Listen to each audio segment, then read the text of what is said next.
universidad tiene el gusto de estar con Carlos Gavetta, ensayista, escritor, periodista. ¿Conforme con tu vida o no, desde el punto de vista de la profesión? Desde el punto de vista de la profesión, muy. ¿Sí?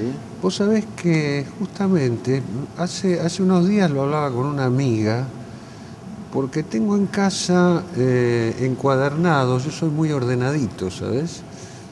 Tengo en casa encuadernados todos los periódicos en los que he dirigido o que he sido parte de la dirección, ¿no? Le Monde Diplomatique en Barcelona. Discusión también. Discusión, El Periodista de Buenos Aires. El periodista, qué flor de revista. Claro, Le Monde Diplomatique ahora. Y bueno, vos viste cómo es, la vida pasa y un día te pones a mirar para atrás y decís, pero yo todo esto lo hice yo. Por supuesto no lo hice yo solo, ¿no? Lo hice con mucha gente, pero quiero decir, sí, profesionalmente estoy contento, sí. ¿A pesar de la juventud rebelde que tuviste o no? ¿A pesar de la juventud rebelde que tuviste o no?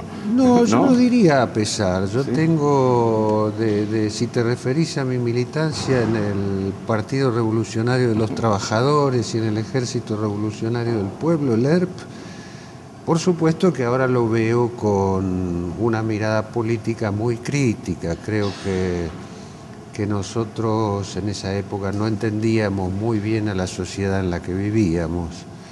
Sí entendíamos la situación política por la que pasaba el país. Éramos una generación que se había criado, yo nací en el 43, Claro. Era una generación que se había criado estudiando instrucción cívica y educación democrática en el colegio y no habíamos vivido nunca en democracia. Primero yo tenía 12 años cuando lo voltearon a Perón, después voltearon a Frondizi, después voltearon a Ilia.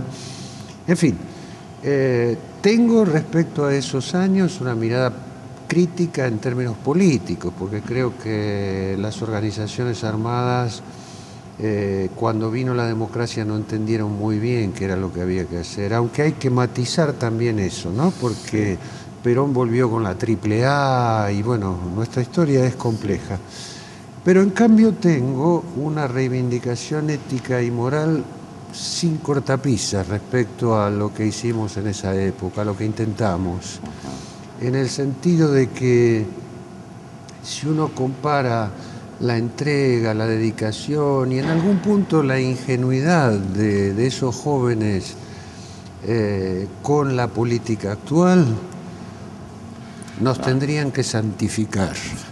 No, lo que pasa es que del otro lado la represión fue brutal, ¿no? Es decir, de tu exilio en Europa, el libro Todos somos subversivos era casi como una provocación al régimen militar argentino, ¿no? Y bueno, sí, porque esa lista de testimonios terribles que trae, claro, me imagino que habrá sido, digamos, el real pensamiento de lo que vos en aquel momento desarrollabas, ¿no? Y bueno, esa es la razón por la cual una generación entera de jóvenes se metió en la lucha armada. Por un lado había un clima internacional que llamaba a eso, había guerrillas no solo en Argentina, había en Uruguay, en Chile, en Bolivia, en Paraguay, en Guatemala. En Estados Unidos había el movimiento hippie, había habido Mayo del 68, el Che Guevara, Estados Unidos estaba perdiendo una guerra en Vietnam. Concilio Vaticano II. El Concilio Vaticano, en la iglesia había curas. Había abiertos curas. No, era un movimiento. Mirá, yo soy rosarino y me acuerdo que una noche en esos años estábamos con Napoleón Mongiello Ricci, Napo, el dibujante. Y en el bar Odeón, que era el bar donde nos juntábamos todos, y tipo 11, 11:30 de la noche todos empezaban a desaparecer misteriosamente, ¿sabes? Porque estaba todo tabicado, nadie contaba en qué militaba, y nos quedamos Napoleón y yo solos. Y le digo, Napo, ¿vos te das cuenta cómo desaparecen misteriosamente todos? Entendiendo que sabíamos por qué desaparecían, además nosotros también en algún momento nos tocaba salir así sin dar explicaciones del café. Y me dice Napoleón, que ya se había tomado varias cervezas, me dice, ¿sabés qué pasa, Carlos? Que en esta época el que no está metido en algo es porque no tiene corazón. Y yo creo que es una... Fíjate que esta anécdota a mí me quedó grabada porque creo que es una buena explicación de lo que pasaba. ¿Sabes cómo metí yo en el ERP? A ver. En el 69 mataron al estudiante Cabral en Mendoza, la dictadura de Onganía. Y en Rosario se organizó una marcha del silencio, una marcha cívica de protesta. Había, no sé, no tengo idea, pero más de 15.000 personas en la calle Córdoba, que es una calle estrecha. Gente bien vestida, trabajadores, gente con su familia, con sus hijos, muchas mujeres. Era una marcha cívica, apartidaria. Ahí no había banderas ni radicales, ni peronistas, nada. La gente estaba ahí para protestar por el asesinato de un joven estudiante a manos de la dictadura en Corrientes. Marchábamos en silencio, era impresionante escuchar, porque se escuchaba el silencio, a 15, 20.000 personas, quizá más, marchando sin decir una palabra. Y llegamos a calle Maipú, porque la idea era terminar en el Monumento a la Bandera. Llegamos a calle Maipú y ahí estaba la policía, no mucha, habría 20 o 30 policías, un carro hidrante. Y entonces la policía nos dijo que no se podía pasar. Mi viejo, que era dirigente del Partido Socialista, estaba ahí con sus 3 hijos. Yo, que era el mayor, tenía 26 años, mi hermano de 24 y el más chico de 8 años. Todos los hijos, había gente con chicos. Bueno, la policía dijo que no se podía seguir hasta el Monumento a la Bandera y hubo una deliberación ahí en la cabeza y decidimos sentarnos. Siempre en silencio. Nos sentamos, 20 cuadras de gente sentadas en el suelo. Y a los dos, en silencio. Y a los 2 minutos la policía empezó a tirar gases, pero decenas de gases contra la gente que estábamos así, apelotonados, sentados en el suelo. Y ni siquiera los tiraban hacia arriba, los tiraban así a una chica que yo todavía suelo verla en Rosario, completamente desfigurada. La bomba le estalló a 30 centímetros de la cara, la desfiguró por completo. Total que nosotros terminamos, mi padre, mis 2 hermanos y yo en una galería tratando de darle aire al más chico, que tenía 8 años. Y mi otro hermano, Néstor, el pirucho, me dice, a mí me dicen Titín en casa, me dice, Titín, a mí esto no me pasa más, yo la próxima vez vengo con un chumbo. Y yo le dije, mirá, tenés razón. Ahora, Carlos, lo de la lucha armada fue acción y reacción a su vez, o podría haberse evitado.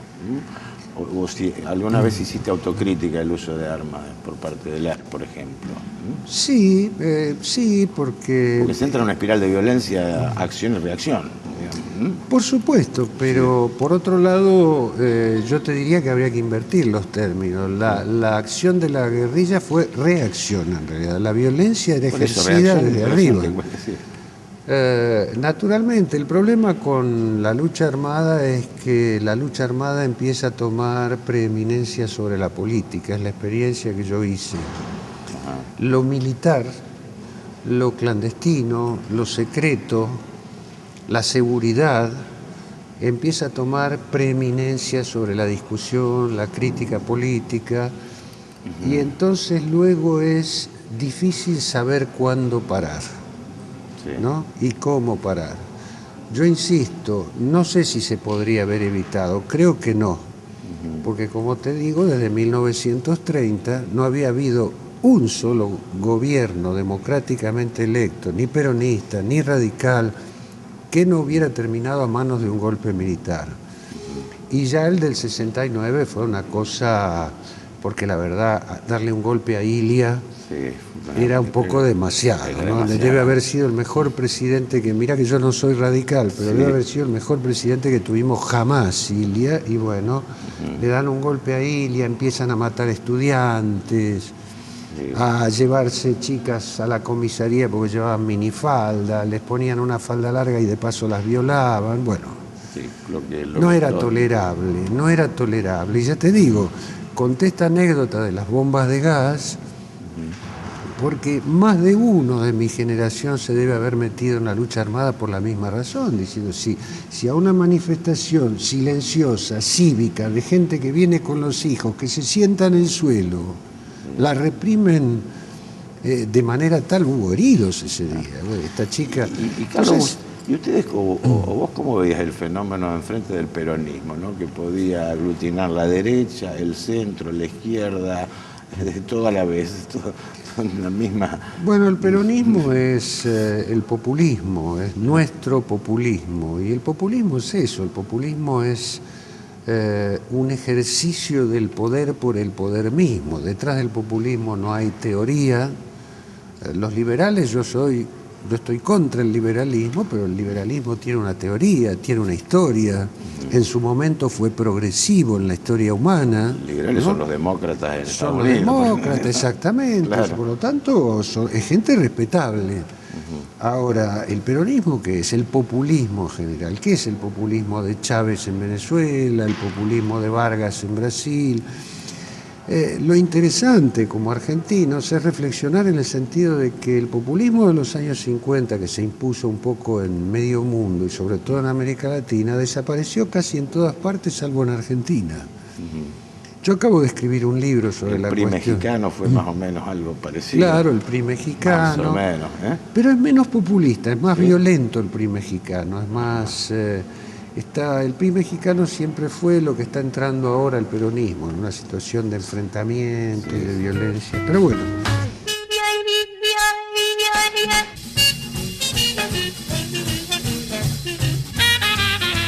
Bueno, el retorno de la democracia también provoca otro, bueno, después de lo que fue la esperanza de la recuperación democrática, bueno, sobrevino el país el que se vayan todos, ¿no? Esta crisis política que me animo a decir que no es únicamente argentina, digamos. Hay por supuesto. Una crisis mundial de representación.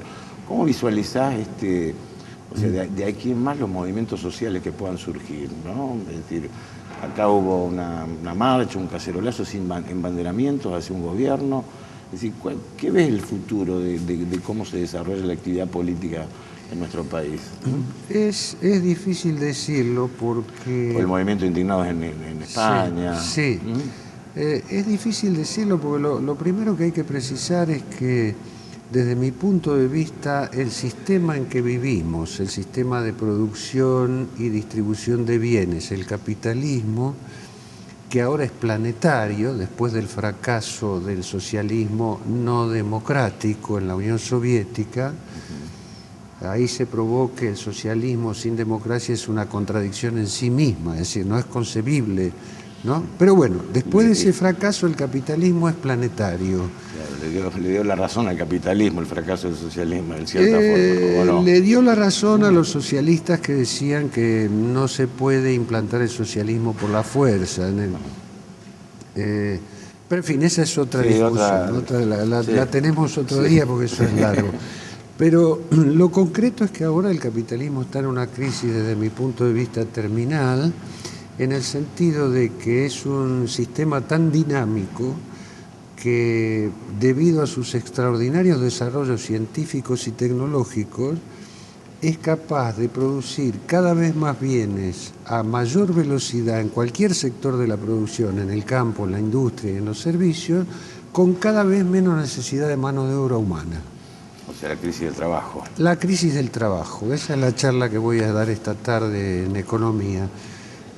Hay una crisis del trabajo evidente, hay países donde ya, España por ejemplo, y no estamos hablando de un país del tercer mundo, estamos hablando de un país de la Unión Europea, donde el desempleo ya alcanza el 25%, uno de cada 4 trabajadores.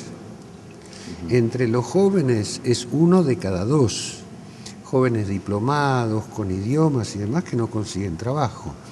Y esto se explica fácilmente, es decir, cuando todo esto empezó, se decía que los puestos de trabajo que se perdían en la industria se ganarían en los servicios, en los bancos, en el turismo. Bueno, se hizo una burbuja ficticia, eso fue. No duró nada. Hay que ir a un banco nada más. No han desaparecido los cajeros, ha desaparecido todo. Hoy podés hacer todo por internet.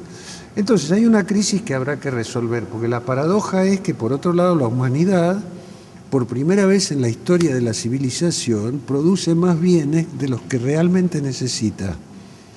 Entonces es un problema de distribución. Sí. Es un problema de distribución. Hay que cambiar la lógica de producción y distribución capitalista y probablemente la lógica de consumo, porque han aparecido problemas nuevos, el agotamiento de los recursos naturales, la contaminación. Entonces, para responder a tu... ¿Bienes o alimentos? ¿Cómo? ¿Bienes o alimentos? Claro. Me parece que son más bienes de consumo claro. usuario que alimentos. Por supuesto. Para acceder a una mínima parte de la población. Claro, por supuesto. Mira, yo me compré este teléfono hace 3 meses. ¿Lo cambiaste por otro? No, ya han salido 2 modelos, 6 meses, ya han salido 2 modelos nuevos de iPhone. Sí. Ya se me quedó viejo. Se supone que me quieren vender otro ahora. Sí. Ahora, si sale cada 6 meses un nuevo modelo de teléfono y uno debe cambiarlo, pero al mismo tiempo se ha quedado sin trabajo, ¿cómo hace? ¿No? Sí. Porque este mismo teléfono ha dejado sin trabajo a millones de personas. Este teléfono que filma, hace fotografías, es teléfono, es computadora. ¿Vos te das cuenta de los oficios que hay detrás que han desaparecido? Sí. Pero pensar en esto no es decir, bueno, yo estoy en contra de los avances tecnológicos. No, en absoluto, porque son avances... ¿Cómo lo resolves entonces? Se resuelve, deberíamos, hoy por hoy, esto es una manera de decir, hoy por hoy toda la humanidad debería trabajar 2 horas por día y vivir muy bien. Porque se producen todos los bienes necesarios para que todos trabajemos muy poco y hay que distribuir de otra manera. La única salida es alguna forma de socialismo, no hay otra. Sí. ¿Este gobierno distribuye mal, el actual? Horriblemente mal. Y además distribuye lo que distribuye, lo distribuye por razones políticas, clientelísticas. Es decir, no se trata de realmente asistir a la población, sino de, por ejemplo, ¿por qué no se distribuye con tarjetas de crédito? Va al puntero y lo lleva y se lo da al que después va a la manifestación, al que hace aquello. No, es otra cosa. Yo he vivido en países donde hay una asistencia importante, por ejemplo en Francia, y el gobierno te la deposita en el banco. Por ejemplo, el seguro de desempleo. Te lo depositan en el banco. No tenés que ir a pedírselo al puntero del barrio. Claro. ¿No? Este es otro tema largo de conversar, pero es el peronismo en una nueva versión. Sí. O sea que va a terminar igual que siempre. El peronismo siempre terminó en crisis económicas, en el 53-54, en el 75 el Rodrigazo, el 2001 no lo fabricó De la Rúa se lo compró, sí. Lo había fabricado Menem. Sí. Bueno. Ahora, Carlos, digamos, tal vez mayoritariamente uno pueda coincidir con el ideario socialista, yo creo que la gran mayoría de los partidos, a excepción de partidos de derecha o liberales, creo que hay una base de entendimiento común en cuanto a la distribución de la riqueza, impuestos más progresivos. ¿Cuál es el error? ¿Es la construcción del poder del socialismo o frente a un peronismo? Yo no digo ya el radicalismo porque está estallado el radicalismo, ¿no? Pero ¿falla el socialismo en la construcción del poder para llegar a aplicar esas políticas o no? Tenemos una provincia en la Argentina, la de Vina, bueno, pero lo que ocurre es que la idea del socialismo es una idea en la historia humana antigua, pero digamos formulada científicamente tiene 150 años.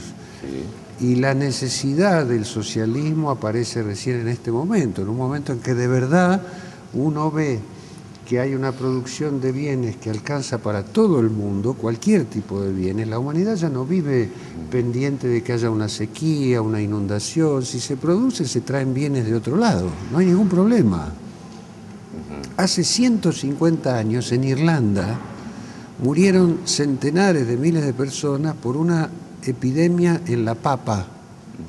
En 1850, hace 162 años. Me dice, ¿cómo? En Irlanda, en el centro de Europa, se murió gente por una peste en la papa. Sí, entonces, en esa época no podías implantar el socialismo porque había ¿qué ibas a repartir si No había había nada. carencias? Sí. Ahora sí. Ahora, además, es una necesidad, como digo, porque en la lógica capitalista, si vos producís cada vez más bienes y por otro lado expulsás cada vez más gente del sistema, estás destruyendo mercados. Al primer Henry Ford, al que inventó el sistema de la cadena de montaje y todo la esto, industrialización. la burguesía bostoniana le reprochaba que él pagaba salarios demasiado altos. Le decía, vos estás creando un mal ejemplo. Y él le dijo, mire muchacho, dice, yo creé un sistema por el cual fabrico cada vez más rápido los autos.